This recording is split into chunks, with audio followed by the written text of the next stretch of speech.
Lavdrimet më sinqerta i takojnë vetëm Allahut të Madhërisëm. Vetëm atë falenderojmë dhe vetëm prej tij ndihmë e falje kërkojmë. Atë që udhëzon Allahu i plotfuqishëm s'ka askush mund ta humbë. Dhe atë që Allahu i Madhëruar e devion s'ka askush mund ta drejtojë në rrugën e drejtë. Dëshmoj e deklaroj se nuk ka asnjë Zot që meriton të adhurohet me të drejtë përveç Allahut, i cili është një i vetëm, nuk ka ortak. Dhe dëshmoj e deklaroj se Muhamedi sallallahu alaihi wasallam ishte i dërguar i tij i fundit, i cili na përcolli këtë shpallje, Kur'anin famlar. Salavatet dhe selamet, lavdrimi dhe paqja qofshin mbi të, familjen e tij, shokët e tij dhe mbi të gjithë ata besimtarë musliman që pasojnë rrugën e tij dhe udhëzohen me sunetin e tij deri në ditën e gjykimit. Të nderuar vëllezër besimtarë, javën e kaluar folëm për temën besimtari dhe pushimet dhe theksuam se vërtet Islami nuk e ndalon pushimin, përkundrazi e konsideron atë si nevojë të natyrshme të njeriut. Por gjithashtu theksuam edhe një parim shumë të madh. Ajo është se vërtet pushimi nuk nënkupton që njeriu të pushoj edhe nga Allahu i Madhërisëm. Fatkeqësisht e dim që disa njerëz pushimet janë bërë, për ta pushimet janë bërë sinonim i veprave të këqija, harameve, të i kalimeve që i bëjnë, sikurse bigjozi, imoraliteti, madje fatkeqësisht edhe droga, zhveshja, e kështu me radhë, kështu që e nënkuptojnë apo e trajtojnë pushimin si edhe me pushu edhe me të i kalu edhe kufit e Allahut të Madhërisëm. Në asnjë formë kemi theksu që vërtet pushimi nuk e arsyeton apo nuk e arsyeton që njeriu me u shfrenu, me dal prej kufive të Zotit Madhërisëm dhe në asnjë formë nuk e arsyeton rënien në mëkate, me bë punë të këqija, me lënë namazin e me harru edhe sjelljen karshi të tjerëve në përgjithësi. Kjo për faktin se vërtet besimtari e ndërton veprimet e tij, sjelljet e tij në atë mas që pavarësisht a është në një rreth që e njohin njerëzit apo nuk e njohin, e shohin apo nuk e shohin, ai vazhdimisht ka parasysh mbikëqyrjen e Zotit Madhërisëm në çdo kohë dhe në çdo vend. Dhe ky parim nuk është një parim që njeriu e mëson nga jeta e tij të përditshme, por është një parim që vërtet pejgamberi sallallahu alaihi wasallam e ka ngulit në zemrat e besimtarve. Një nga veçuritë e Muhamedit sallallahu alaihi wasallam ishte edhe ajo se me pak fjalë thoshte shumë. Ai në një hadith thot kështu për veten e tij: "Bu'ithtu bi jawami'il kalim." Përkthimi, jam dërguar me fjalë që përmbledhin kuptime të shumta. Një prej këtyre fjalëve madhështore është edhe hadithi pejgamberit sallallahu alaihi wasallam, të cilën në fakt e kanë cilësu dietarët e Islamit, që është një nga hadithet më gjithëpërfshirëse të Islamit. Ai është hadithi që në fakt porosia që ja bën pejgamberi sallallahu alaihi wasallam një sahabiu që ka pas emrin Abu Dharr al-Ghifari, në cilën thuhet kështu: "Ittaqillaha haythu ma kunt, wa atbi'i as-sayyi'ata al-hasanata tamhuha, wa khaliqin nasa bi khuluqin hasan." Përkthimi, po e porosit pejgamberi sallallahu alaihi wasallam këtë sahabi Abu Dharrin dhe po i thot: "Ke frikë Allahun kudo që të jesh." Pra, ke parasysh devotshmërinë e Zotit pavarësisht ku je. Pasoje veprën e keqe me një të mirë që ta fshi atë dhe sillu me njerëzit me moral të mirë. Të nderuar vëllezër, ndaluni pak dhe meditojeni këto fjalë edhe këto porositë e pejgamberit tonë Muhamedit, lavdrimi dhe paqja qofshin mbi të. Janë vetëm 3 shprehje. Fjalët janë të pakta, por kuptimet e tyre janë të shumta, të pafundme. Prandaj, që u tham pak më herët, kjo ishte edhe veçuria e pejgamberit tonë Muhamedit sallallahu alaihi wasallam, që me pak fjalë me ndërtu parime që mjaftojnë për me udhëheq besimtarin gjatë gjithë jetës së tij. Edhe ky hadith i ka këto 3 porosi që i përmendim, që vërtet janë të rëndësishme për jetën e njeriut në përgjithësi. Pra, ky hadith ndërton marrëdhëniet më të rëndësishme që duhet me i pas besimtari me të tjerët në përgjithësi. Fillimisht marrëdhënien e tij me Allahun, me krijuesin e tij, e dyta marrëdhënien e tij me vetveten dhe e treta marrëdhënien me njerëzit. Dhe po kalojmë ta shtjellojmë secilin nga pak. Porosia e parë po thotë ittaqillaha haythu ma kunt. Ke frikë Allahun kudo që të jesh. Pra kjo është themeli me cilën ndërtohet pra jeta e besimtarit në përgjithësi. E shohim se si pejgamberi sallallahu alaihi wasallam nuk i tha ke frikë Allahun vetëm kur të jesh në xhami, apo kur të jesh në mesin e njerëzve, apo kur të jesh kur njerëzit njohin, po i tha kudo që të jesh, pavarësisht a je në shtëpi apo në treg, a je në pushime apo në shtëpi, a je me kolegë apo me antarët e familjes, pavarësisht rrethanës, pavarësisht vendit ku gjendesh, ke parasysh frikën dhe devotshmërinë ndaj Zotit të Madhreshëm. Për arsye se kur askush nuk të sheh ty, dije që Allahu i Madhreshëm apo dije që je në mbikëqyrjen e Zotit të Plotfuqishëm. Kur askush nuk e din se çfarë je duke bërë, dije që Allahu i Madhreshëm kjo nuk i ik. Prandaj vërtet takvaja, devotshmëria nuk lidhet me një vend caktuar, nuk lidhet vetëm me xhami, po lidhet me çdo vend ku ndodhemi dhe në çdo rrethan që gjendemi. E çfarë është takvaja? Kur themi njëri takva apo takvallëku, neve në gjuhën shqipe po e përkthejmë se është për qëllim devotshmëria. Po kuptimi i takvallëkut është që njeriu me e pas parasysh në vetdijen e tij, me e pas parasysh ndërgjegjen dhe pra këtë mbikëqyrje të Zotit Madhreshëm kudo që të gjendet dhe në të njëjtin kohë me e pas parasysh këtë dhe me u largu prej harameve të Allahut Madhreshëm dhe me i qunë vend urdhrat, farzet e Zotit të Plotfuqishëm. Pra ky është kuptimi i mirëfillt që njeriu është takva, pra njeri ruhet prej harameve të Zotit Madhreshëm pavarësisht ku është dhe mundohet me i qunë vend farzet e Zotit të Plotfuqishëm. Prandaj kjo porosi është shumë e rëndësishme me pas parasysh besimtari dhe nëse e ka në ndërdijen e tij, atëherë vërtet në tjetër formë e kupton edhe realitetin e jetës dhe veprat e tij në përgjithësi. Tutje, porosia e dytë është wa atbi'i sayyi'ata al-hasanata tamhuha.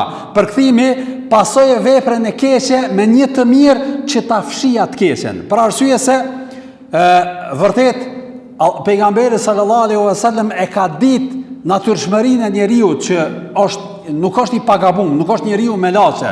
Prandaj sado që të përpiqet besimtari, njeriu ka mundësi me ra në gjunahe, ka mundësi me ra në mëkate. Prandaj edhe thot me një hadith tjetër pejgamberi sallallahu alaihi wasallam, kullu bani Adam khata, çdo i biri i Ademit është gabimtar, bën gjunahe, bën mëkate.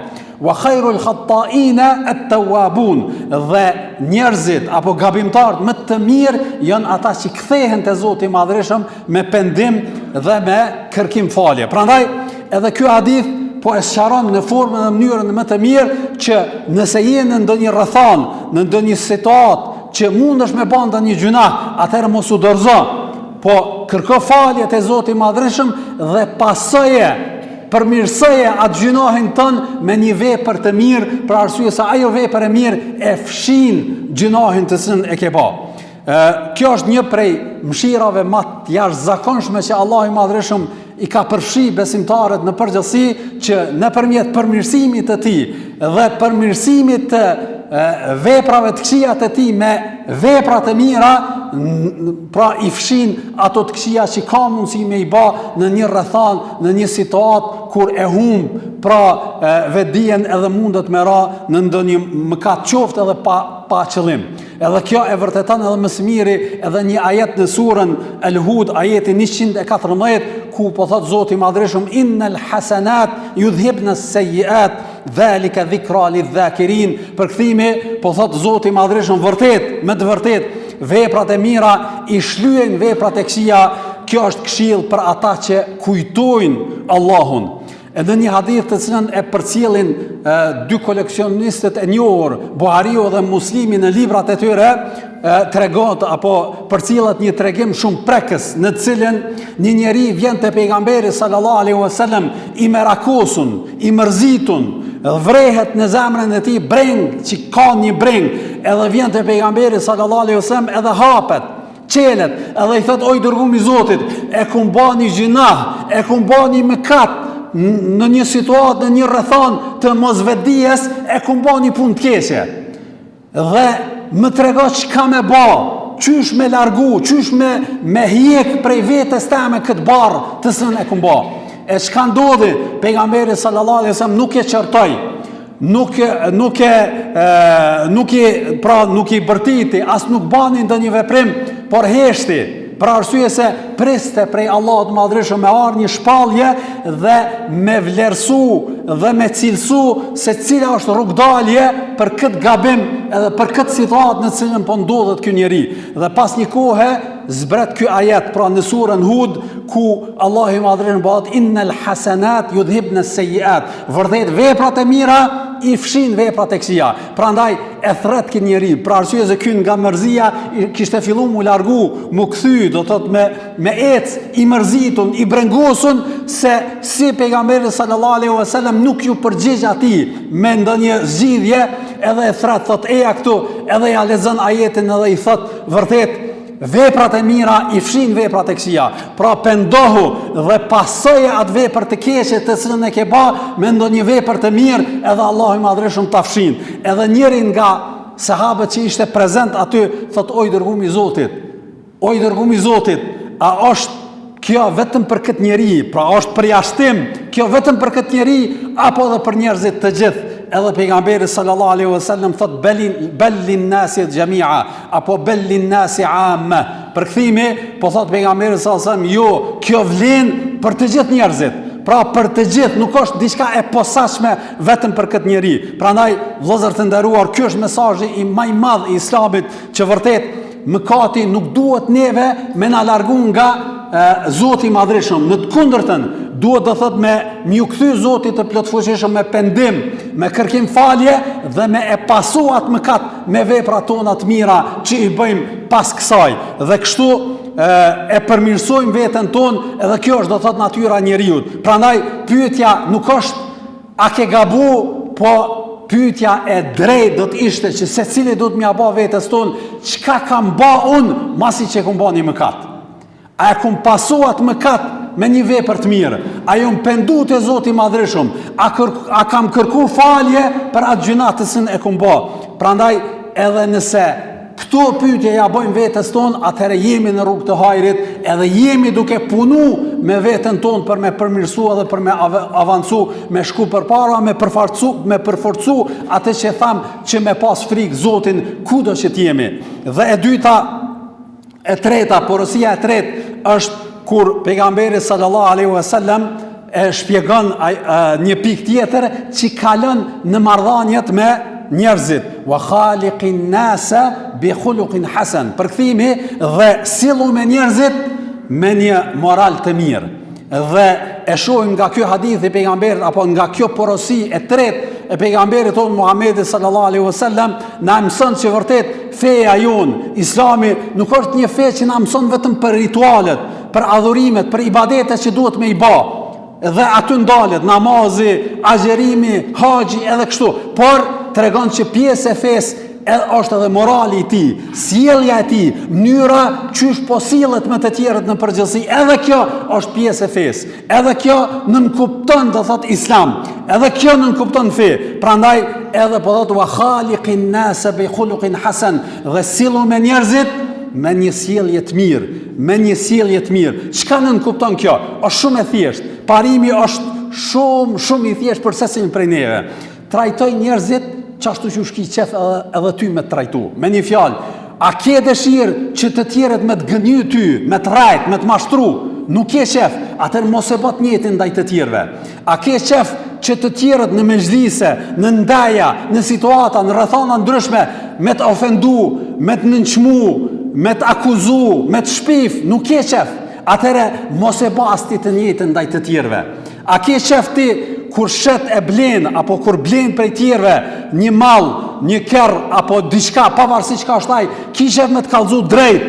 A është malli i mirë, ku janë behanet, çka duhet me pas parasysh? A ki shef këto sene me t'i tregu, ai që ta shet një mall, po gjithsesi, atëherë bën edhe ti të njëjtën ndaj të tjerëve. Prandaj rregulli që thon pak më herët është shumë i thjeshtë, pra trajtoj të tjerët qashtu që shki qef ty me trajtu, dhe kjo është do thot mirësjellja dhe kulmi i ahlakut edhe sjelljes së mirë të njeriut në përgjithësi. Vëllezër të nderuar, këto janë këto 3 porosi që duhet me i pas parasysh besimtar në jetën e tij të përditshme. Pra, e para me Allahun takvallëku, devotshmëria, me vetveten pendimi dhe me bë vepra të mira, dhe me njerëzit pra mirësjellja dhe ahlaku i mirë. E kush i ruan këto 3 marrëdhënie dhe e jep mundin e tij mja dhon hakun secilit prej këtyre 3 porosive të pejgamberit sallallahu alaihi wasallam, me lejen e Allahut ai është në rrugë të hajrit dhe ai do të arrijë suksesin në këtë botë dhe në botën tjetër. Wa sallallahu ala nabina Muhammad wa ala alihi wa sahbihi ajma'in.